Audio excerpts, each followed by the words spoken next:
அனைவருக்கும் வணக்கம். 6ஆம் குறள். மன்னர்க்கு மன்னுதல் செங்கோன்மை அகுதின்றேல் மன்னாவாம் மன்னர்க்கு ஒளி. மன்னர்க்கு மன்னுதல் செங்கோன்மை அகுதின்றேல் மன்னாவாம் மன்னர்க்கு ஒளி. இது 720வது குறளை இதோடு இணைத்துக் கொள்ள வேண்டும்.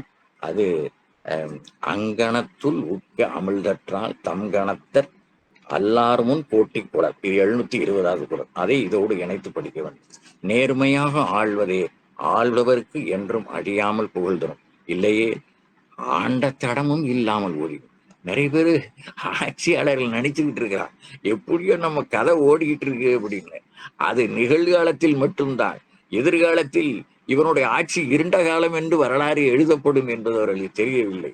5 ஆண்டு காலத்தில் இவன் என்ன செய்தான் என்று அந்த பக்கங்களை புரட்டி பார்க்கிற போது அவன் தன்னுடைய காலத்தை மக்களை பற்றி கவலைப்படாமல் அவன் இன்பப் பொழுதை போக்கினான் என்றுதான் வரலாறு எழுதப்படுமே ஒழிய இகழப்படும் என்கிற அறிவு இருந்தால், அந்த அறிவு ஆட்சியாளனுக்கு இருந்தால் ஒழுங்காக ஆளுவான் என்பதை சொல்லுவதுதான் மன்னருக்கு மன்னுதல் செங்கோல். மன்னருக்கு மன்னுதல் செங்கோல். அந்த செங்கோல் முறையே ஒரு மன்னனுக்கு நிலைத்த புகழை தரும். அகுதின்றேல்னா என்ன? கொடுங்கோல். டேய், நீ கொடுங்கோல். திருவள்ளுவர் கோபம் வருது. மக்களுக்கு நன்மை செய்யாமல் நீ கொடுங்கோல் புரிவாய். ஆனால் மன்னருக்கு ஒரு மன்னா, நீ உன்னுடைய வரலாறு அப்படித்தான் எழுதப்படும்.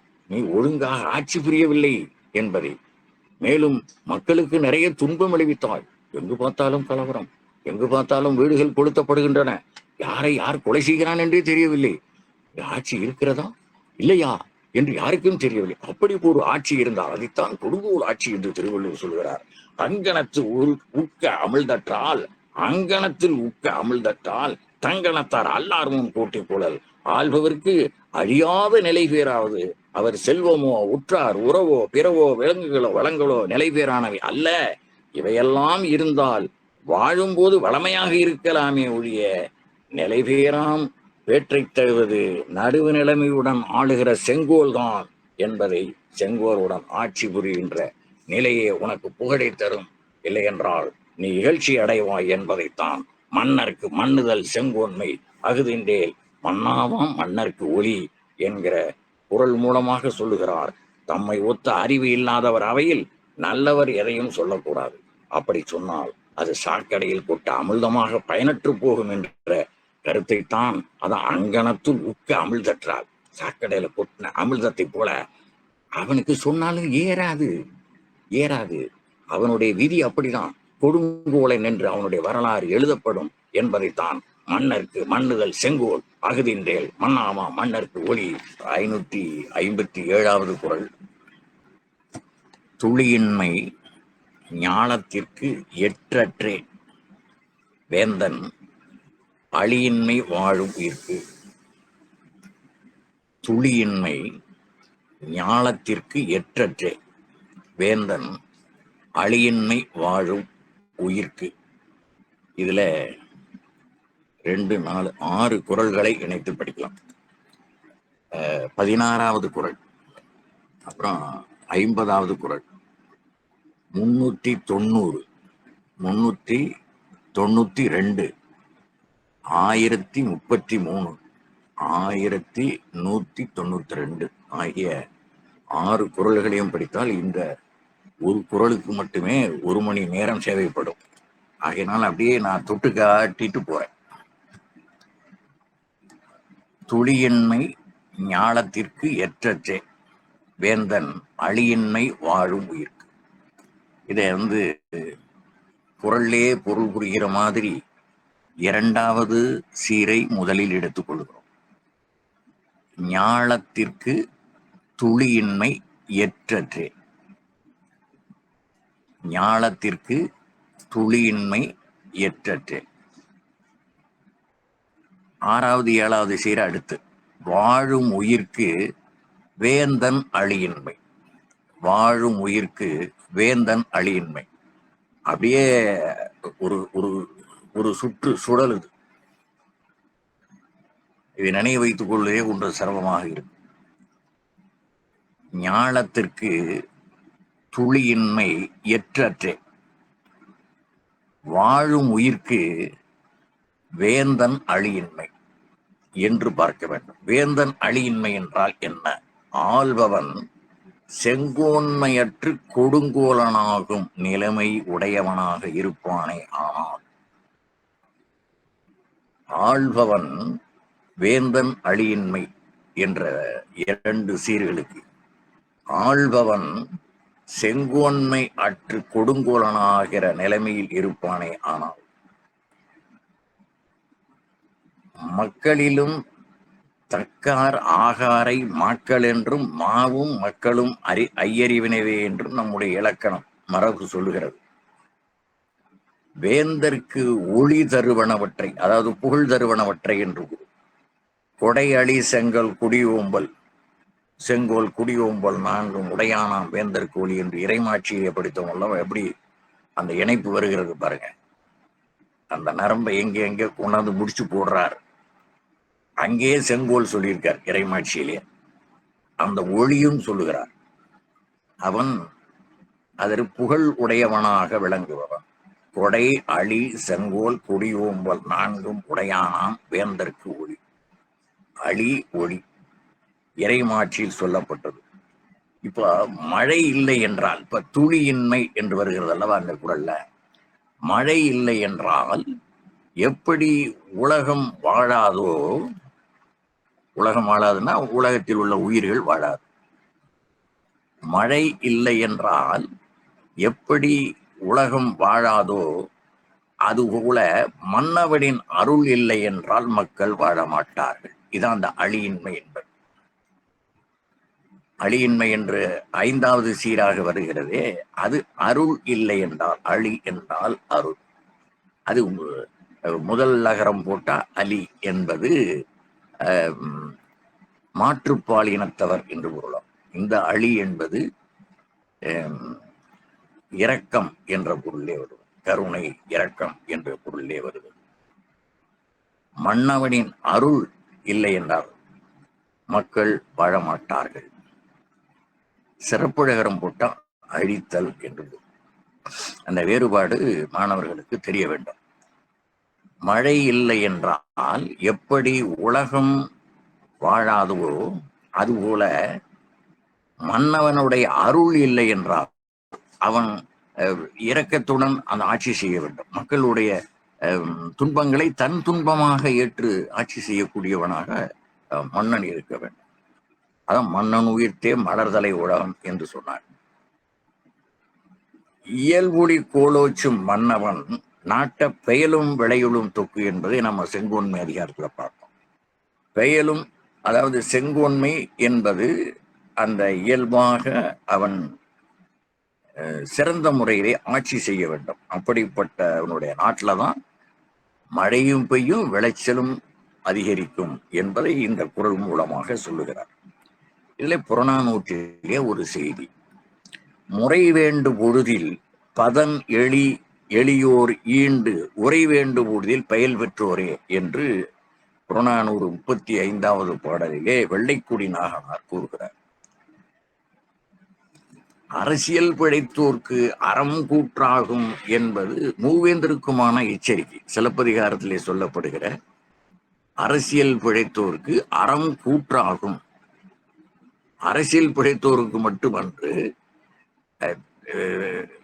தனிநபருடைய தனியாளுடைய வாழ்க்கையிலும் அறம் பிறழ்ந்தால் அவருடைய வாழ்க்கை வீணாகிவிடும் என்பதை சொல்லுவதுதான் அந்த அறநெறி. சிலப்பதிகாரத்திலும் ஒரு தொடக்கத்தில் மங்கள வாழ்த்து பாடல் என்கிற பகுதியில முதல்ல தொடங்குகிற போது அவர் நேரடியாக எந்த ஒரு இறைவனையும் சொல்லாமல் இயற்கையை வணங்குகிறார். ஞாயிறு போற்றுதும், திங்களை போற்றுதும், மழை போற்றுதும் என்று அவர் இளங்கோவடிகள் சிலப்பதிகாரத்தை தொடங்குகிறார்.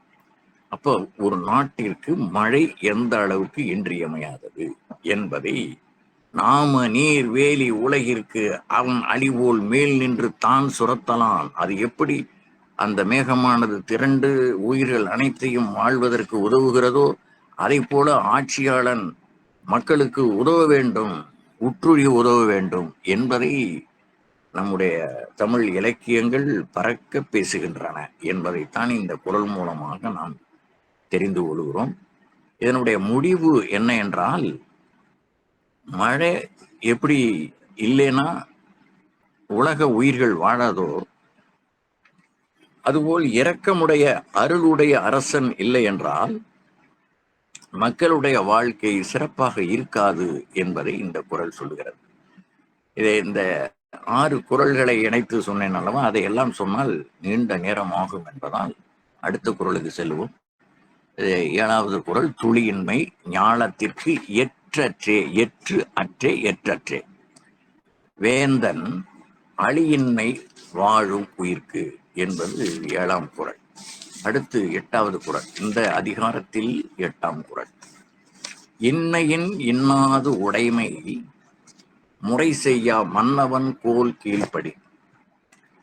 அதாவது கொடுங்கோல் மன்னனின் ஆட்சியில் அவனுக்கு கீழ்ப்பட்டு வாழ நேர்ந்தால் செல்வமில்லாத வறுமையை விட செல்வ வளத்தோடு இருப்பது கூட துன்பத்தை தரும். இப்ப நமக்கு என்ன பிரச்சனைனா, மக்களுக்கு இப்பவும் குடியாட்சியிலும் கூட பெரும் வசதி படைத்தவர்கள் அவர்களுக்கு பணம் தண்ணியாக வாரி விட்டு அவர்கள் வேண்டிய வசதிகளை பெற்றுக்கொள்வார்கள். ஒன்றுமே இல்லாதவர்கள் எப்பொழுதும் போல அவர்கள் வறுமை துன்பத்திலே இருப்பார்.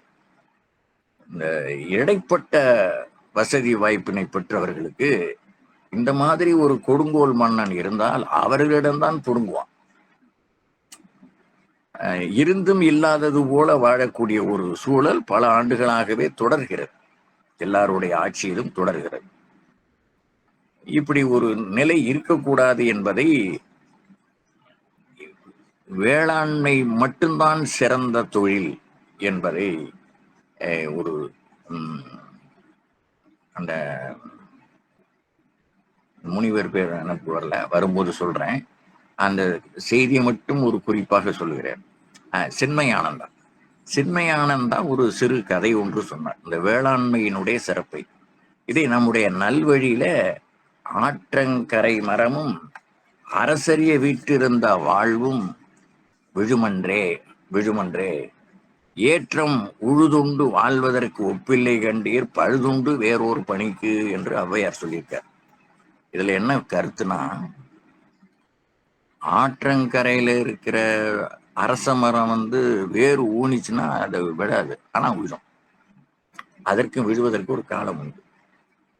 அதே போல் அரசும் வீழும், நாட்டு அரசு வரும், அது வரைக்கும் வீழும். எல்லா தொழில் துறைகளும் எந்த துறையில் இருந்தாலும் அந்த துறைகளெல்லாம் வீழ்வதற்கு வழி உண்டு.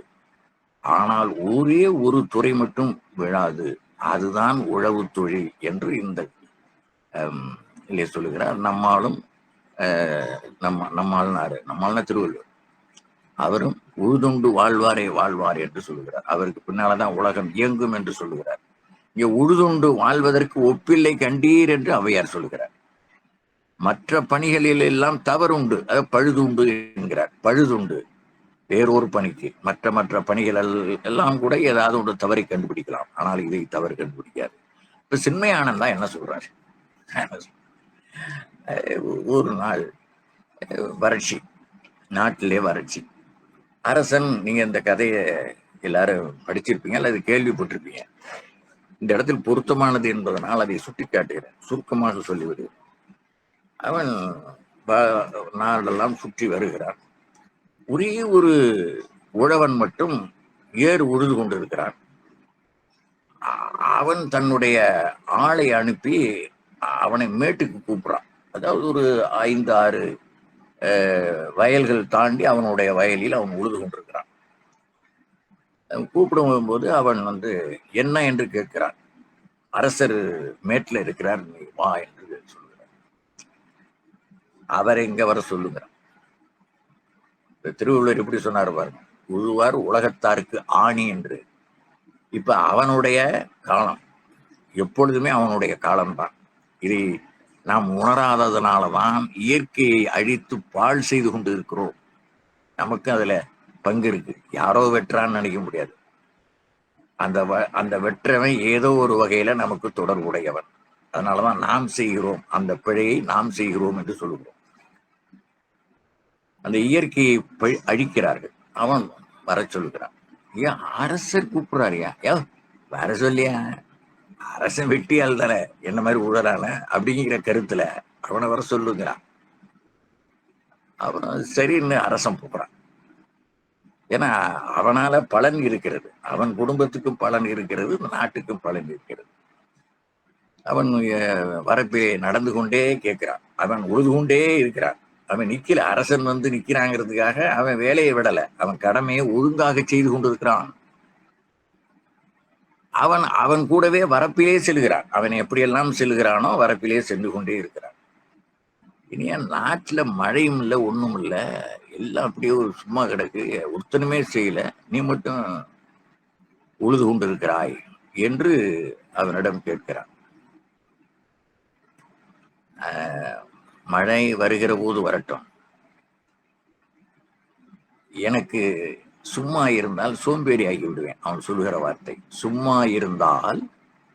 நம்ம பொச்சாவாமையில பார்த்தோம் பாத்தீங்களா, மறதியும் சோம்பலும் கெடுதல். எப்படி அந்த நரம்பு, உடம்புக்குள்ள இருக்கிற நரம்பு ஒன்னோடு ஒண்ணு பின்னுது பாருங்க, அது மாதிரி அவன் சொல்லுகிறான், எனக்கு இந்த தொழில் மறதியாகிவிடும் அல்லது நான் சோம்பேறி ஆகிவிடுவேன். மழை வருகிற போது உழுது கொள்ளலாம் என்று இருந்தார், நான் மழை வரும் என்ற நம்பிக்கையில் உழுகிறேன் என்று சொன்னான். அவனை பாராட்டி விட்டு அரசன் செல்கிறான். அன்று இரவே பெரும் மழை பொழிந்தது. இதைத்தான் நல்லார் ஒருவர் உளரேல் அவர் உருட்டு எல்லாருக்கும் பெய்யும் மழை என்று சொன்னார்களே நம்முடைய முன்னோர்கள். அத்தனை உழவர்களும் உழவில்லை. அவனுடைய நெஞ்சுறுதி, அவனுடைய உழைப்பின் மேல் இருக்கிற பக்தி, தன்னுடைய கடமையை ஒழுங்காக செய்ய வேண்டும் என்கிற ஆர்வம், இவ்வளவும் சேர்ந்து இயற்கையை மழை பொழிய வைத்தது. இயற்கையினுடைய அருள் கொடை. அதனாலதான் இங்கே சொல்கிறார் துளியின்மை என்று போற குரலிலே சொன்னார். அதனுடைய ஆற்றல் தான் அவனுடைய உழுவார் உலகத்தாருக்கு ஆணி என்று சொல்கிற அந்த திருவள்ளுவரனுடைய மெய்யான உண்மையான சிறப்பான அந்த குரல். அதை நம்ம பின்னர் 104வது அதிகாரத்துல உழவுல படிப்போம். என்று அடுக்கிய கோடி உடையவன் ஒருவனாக இருந்தாலும் இன்றும் வருவது போலோ நெருநலும் கொன்றது போலும் நிரப்பு என்ற நிலையில் ஒருவனாகவும் பொருள் ஒப்புரவு எல்லாமையை கொண்ட நாடாக ஆள்வோன் இருப்பானேயானால், ரெண்டு இருக்கணும், பொருளும் இருக்கணும், ஒப்புரவும் இருக்கணும், இருக்கிறத கொடுக்கணும். அப்படி இல்லாமல் இருப்பானேயானால் அவன் இருந்தும் இல்லாதவனாக இருப்பான் என்பதை, அவனுடைய நாட்டிலே வாழ்வதை விட இருப்பதை விட செத்து போறது நல்லது என்பதைத்தான். அந்த மன்னவன் கோல் கீழ் படின் முறை செய்யா மன்னவன் செங்கோல் ஆட்சியும் செய்வதில்லை, இரக்கமும் காட்டுவதில்லை, இப்படிப்பட்ட கொடுங்கோல் மன்னனின் கீழ் வாழ்வது தவறு என்பதைத்தான் இந்த இன்மையின் இன்னாது உடைமை முறை செய்யா மன்னவன் கோல் கீழ் படின் என்று சொல்கிறார். முறை செய்யா மன்னவன் கோல் கீழ்ப்படின் உடைமை இன்மையின் இன்னாதது, இருந்தும் இல்லாதது என்று சொன்னோம் அல்லவா. அந்த அடிப்படையிலே உடைமை இன்மையின் இன்னாதது என்று மாற்றி போட வேண்டும். இப்ப 2 எடுத்துக்காட்டு நான் சொல்றேன். இப்ப நெய்வேலி சுரங்கம் தோண்டப்பட்டது ஒரு 60-70 ஆண்டுகளுக்கு முன்னாலே. மக்களுக்கு அரசு கொடுத்த வாக்குறுதி, உங்களுக்கு நிலத்துக்கு ஈடான தொகை வழங்கப்படும் ஒன்று. இரண்டாவது, இந்த நிலம் கொடுத்தவரின் மரபினருக்கு, வாரிசுகளுக்கு வேலை வழங்கப்படும் என்று. இது முழுமையாக செயல்படுத்தப்படவில்லை. 4-5 தலைமுறைகள் கடந்து விட்டன. இப்படி இருந்தால் என்ன செய்ய முடியும்? நிலம் கொடுத்தவனுடைய நிலைமை என்னாவது? ஒன்று. இரண்டாவது, மத்திய பிரதேசத்திலே போபால் எரிவாயு கசிவு 1980 நடந்தது. இத்தனை ஆண்டுகள், 45 ஆண்டுகள் ஆகியும் அவர்களுக்கு சரியான வழிவகைகள் காணப்படவில்லை. அதை இறந்தோர் எண்ணிக்கை எவ்வளவோ, கைகால் முடமாக்கப்பட்டவர்கள் எவ்வளவோ, எத்தனை உயிர்கள் என்று சொல்ல முடியாது. மனித உயிர்கள் மட்டுமல்லாது மற்ற விலங்கினங்களின் உயிர்களும் இந்த மனித பிழையால் வந்ததை ஈடு செய்ய முடியாமல் தவிக்கிறார்கள். இப்படிப்பட்ட கொடுங்கோல் மன்னனின் ஆட்சியில் வாழ்வது பிழை என்பதை இந்த பாடலிலே சொல்கிறார். முறை செய்யா மன்னவன் கோல் கீழ்ப்படின், அவனுடைய ஆட்சியில் இருப்பது உடைமை இன்மையின் இன்னாதது. நாம் உடைமை என்பது நம்மிடம் என்ன இருந்தாலும் இன்மையின் இன்னாதது. வறுமை இன்மையின் இன்மையின் என்றால் வறுமை, இன்னாது என்றால் துன்பமானது. நம்மிடம் இருந்தாலும் இல்லாததை போலவே துன்பத்தை அனுபவிக்க வேண்டி வரும் என்பதை மிக அழகாக 558வது குறளிலே கூறுகிறார். மீண்டும் குறள்: இன்மையின் இன்னாது உடைமை முறை செய்யா மன்னவன் கோல் கீழ்ப்படி. 9வது குறள், இந்த அதிகாரத்தின் 9.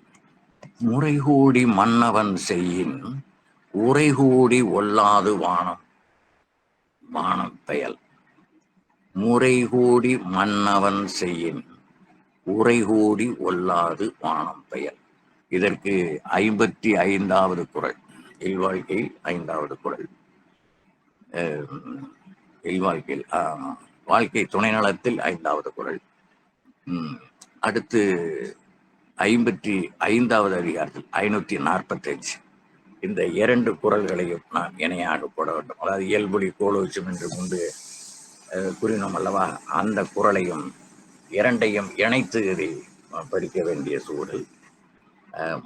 முறை தவறி மன்னவன் ஆட்சி செய்தால் அவனது நாட்டில் ஒரு சொட்டு தண்ணீர் கூட இல்லாதபடிக்கு வானம் மழை பெய்வதை தவிர்த்துவிடும், இயற்கையை வஞ்சிக்கும் என்பதை சொல்கிறார். முறைகூடி மன்னவன் செய்ய கொடுங்கோல் ஆட்சி நடைபெறுவான. முறைகூடி என்றால் அதாவது செங்கோல் முறைப்படி அவன் நீதியை வழுவி ஆட்சி செய்வானே. ஆனால் உரைகூடி ஒல்லாது வானம். உரைகூடி என்றால் மழை பெய்தல் இல்லாது பொய்த்துவிடும் என்று பொருள். அதான் முறைகூடி உரைகூடி என்று எதுகை மூனைக்காக போடப்பட்டதென்று சரியான பொருள் பொருத்தத்தோடு கூட்டியிருக்கிறார். முறை தவறி மன்னவன் ஆட்சி செய்தால் அவனது நாட்டில் ஒரு சொட்டு தண்ணீர் கூட ஒல்லாது வானம் பெயல் என்றால் ஒரு சொட்டு தண்ணீர் கூட ஒல்லாது வானம் பெயல், வானம் பொழியாது, ஒரு சொட்டு தண்ணி கூட கிடைக்காது, தூறல் கூட படாது என்பதை இந்த குறள் மூலமாக சொல்லுகிறார். பெருநீரால் வாரி சிறக்க எரிநிலத்து இட்ட வித்து எஞ்சாமை நாறுக. நாரார முட்டாது வந்து மழை பெய்தவின் ஒட்டாது வந்து கிளை பயில்க. அக்கிளை பால்வார்பு இறைஞ்ச கதிர் ஈன அக்கதிர் ஏர் கெழு செல்வர் களம் நிறைக. அக்களத்து போரெல்லாம் காவாது வைக. போரின் உருக்கும் உருகழும் ஓதை வெறி பெடையோடு நாரை இரியும் விளை வயல் யானர்த்தாக அவன் அகன்தலை நாடே என்று தகடூர் யாத்திரை என்கிற நூலிலே புறத்திரட்டில் 844வது பாடல் விளக்குகிறது. எம்பேந்தன் என்ன பொருள் இருக்கு? எம்பேந்தன் நாடு, இவ்வேந்தனுடைய நாடு பெருகி வரும் நீரால் ஏரி குளம் நிரம்புக. விதைக்கப்பெற்ற விதை குறையாமல் முளைக்க. முளைத்த நாற்று விளைய மழை பொழிக. பொழிந்த பின்னர் பயிர் பக்கம் விரிக. அப்பக்க பயிரெல்லாம் பால் பிடித்து கதிர் ஈணுக. அக்கதிர் களத்தில் நிறைக. அக்களத்து போர்கள் காவல் இல்லாமல் கிடக்க. களவேலை ஒளியால் நாரைதன் பெட்டையோடு செல்வதாக.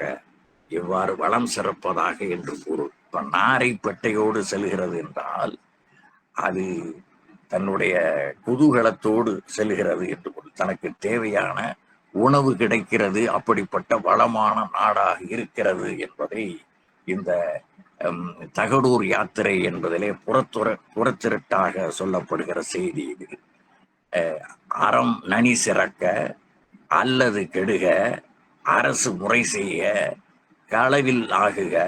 நன்று பெரிது சிறக்க தீது இல்லாகுக. மாறி வாய்க்க வளம் நனி சிறக்க என்பது 500 முதல் பற்றிலே உள்ள பாடல். எல்லாம் என்ன சொல்லுகிறது, என்னென்ன சொல்லுகின்றன எந்த இலக்கியங்கள், தமிழ் இலக்கியங்கள் என்றால், மழை பொழிய வேண்டுமானால் கொடுங்கோல் ஆட்சி இருக்கக்கூடாது, செங்கோல் ஆட்சியே நீடிக்க வேண்டும் என்பதுதான் அதனுடைய கருத்து. செங்கோல் தவறிய ஆட்சியில் பருவமழை கூட பெய்யாது ஒழியும் என்பது இந்த குறளினுடைய முடிவான கருத்து. முறைகோடி மன்னவன் செய்யின் உரைகோடி ஒல்லாது வானம் பெயல். செங்கோல் தவறிய ஆட்சியில் பருவமழை கூட பெய்யாது ஒழியும் என்பது அதனுடைய கருத்து. அடுத்து 10ஆம் குறள். பயன் குன்றும் அறுதொழில் ஓர் நூல் மறப்பர் காவலன் காவான் எனின். காக்கும் கடமைக்குரிய மன்னவன் முறையாக காக்க தவறினால் பசுகூட பால் தருவதை குறைத்துவிடும்.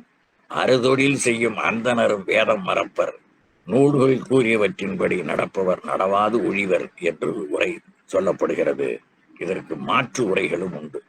இங்கு அறுதொழிலோர் என்பதற்கு சில உரையாசிரியர்கள் 6 தொழில்களை செய்யக்கூடிய அந்தணர்கள் தாங்கள் கற்ற நூல்களை மறந்து விடுவார்கள் என்பது சிலருடைய உரை. சிலர் என்ன எழுதுகிறார்கள் என்றால்,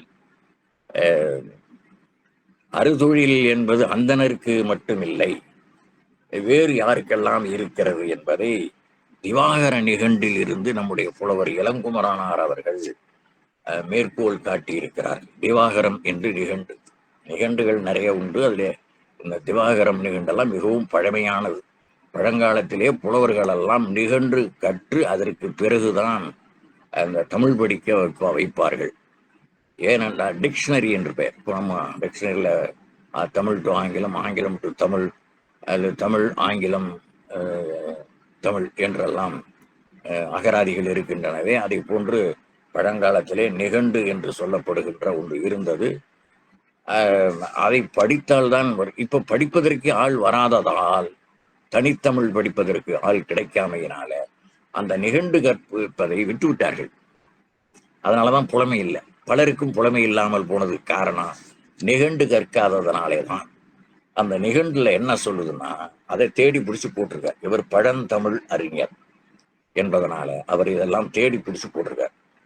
அறுதொழிலோர் என்பதற்கு அந்தணர்களின் வேதம் உள்பட 6 தொழில்கள் என்பர் சில உரையாசிரியர். ஓதல், ஓதுவித்தல், கேட்டல், கேட்பித்தல், ஈதல், ஏற்றல் என்று 2 வகை 6. அடுத்து ஆதிகாலத்து அந்தணர் அறுதொழில் அரசர். அறுதொழில் அரசருக்கு அறுதொழில் ஓதல், வேட்டல், புரைதீர பெரும் பார்ப்பு புறத்தல், ஈதல், கரையறு படைக்கலம் கற்றல் விஷயம். இதுவரைக்கும் அவனுக்கு அரசனுக்கு உரியது. முதல்ல அந்தனருக்கு சொன்னா, இப்ப அரசனுக்கு.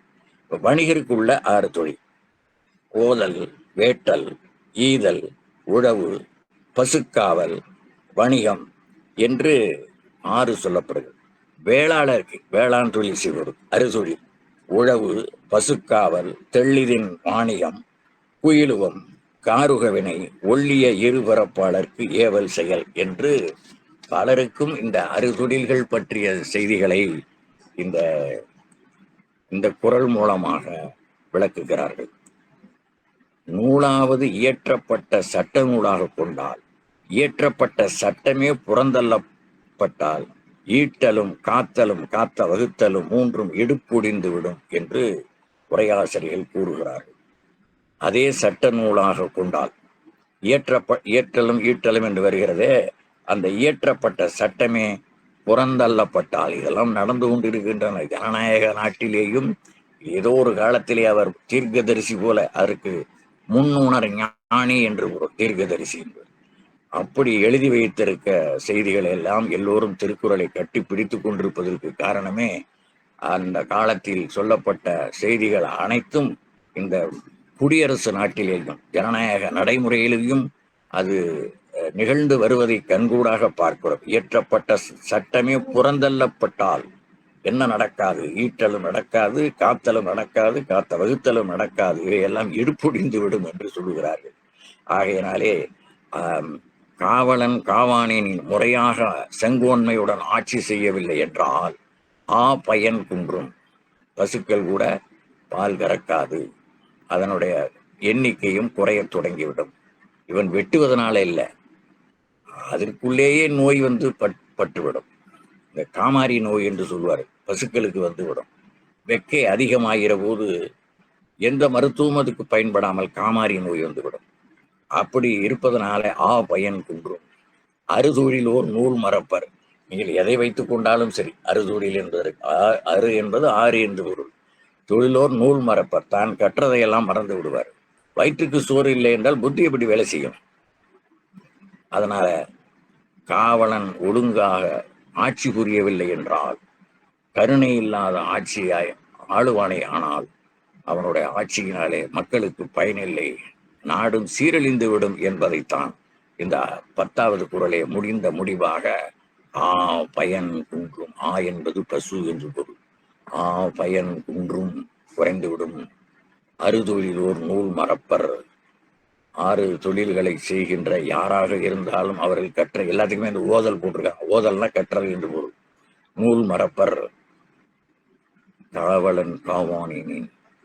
காவலன் என்பவன் அரசன். இந்த நாட்டை ஆளுகிற அரசன் தன்னுடைய வேலையை ஒழுங்காக செய்யவில்லை என்றால் அந்த நாடு சீரழிந்து விடும் என்பதை இதன் மூலமாக பெறப்படுகிற செய்தி என்ன என்றால், செங்கோன்மைதான் சிறந்த ஆட்சியாளனுக்கான கடமை என்பதை கொடுங்கோன்மை என்கிற எதிர்கருத்தாலும் செங்கோன்மை நிலைநாட்டவே இந்த அதிகாரத்தை வலியுறுத்தி எழுதினார் என்பதை நாம் நினைவில் கொள்வோமாக. நாளை வெறுவந்த செய்யாமை பார்ப்போம். நன்றி, வணக்கம்.